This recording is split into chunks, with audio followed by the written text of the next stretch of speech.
আমার মাকে বছরের পর বছর যন্ত্রণা দেওয়ায় একদম সঠিক বিচার পেয়েছে চিত্রনায়ক ইলিয়াস কাঞ্চন। হ্যাঁ প্রিয় দর্শক, এমনই এক বিস্ফোরক মন্তব্য করে বসলেন চিত্রনায়িকা দিতি এবং সোহেল চৌধুরীর মেয়ে লামিয়া।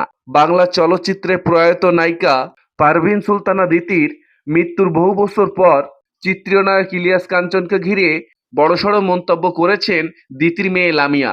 সম্প্রতি ইলিয়াস কাঞ্চনের শারীরিক অসুস্থতার খবরের মাঝে সোশ্যাল মিডিয়ার মাধ্যমে ইলিয়াস কাঞ্চনের ভূমিকাকে কেন্দ্র করে নিজের ক্ষোভ প্রকাশ করেন লামিয়া। লামিয়ার দাবি, আমার মায়ের সঙ্গে হওয়া অন্যায়ের বিচার প্রকৃতি নিজেই করেছে।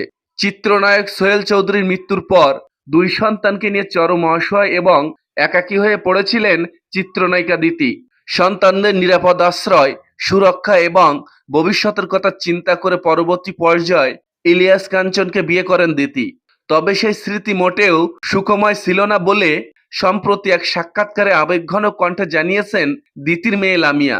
লামিয়ার অভিযোগ, তাদের দুই ভাই বোনকে নিজের সন্তানের মতো আপন করে নেওয়ার প্রতিশ্রুতি দিলেও বিয়ের পর বাস্তব চিত্র একদমই বদলে ফেলে ইলিয়াস কাঞ্চন। লামিয়া বলেন, এই বিয়ের কারণেই আমাদের পুরো পরিবারের জীবনটাই এলোমেলো হয়ে গিয়েছিল। আমাদের ভবিষ্যতের কথা চিন্তা করেই মা কাঞ্চন আঙ্কেলকে বিয়ে করেছিল, কিন্তু বিয়ের পর আমাদের প্রতি ইলিয়াস কাঞ্চনের খারাপ ব্যবহার মা দিতি মোটেও সহ্য করতে পারেনি। আজ তিনি নিজেই ব্রেন টিউমারে আক্রান্ত হয়েছেন। প্রকৃতি ঠিকই তার প্রতিশোধ নিয়েছে।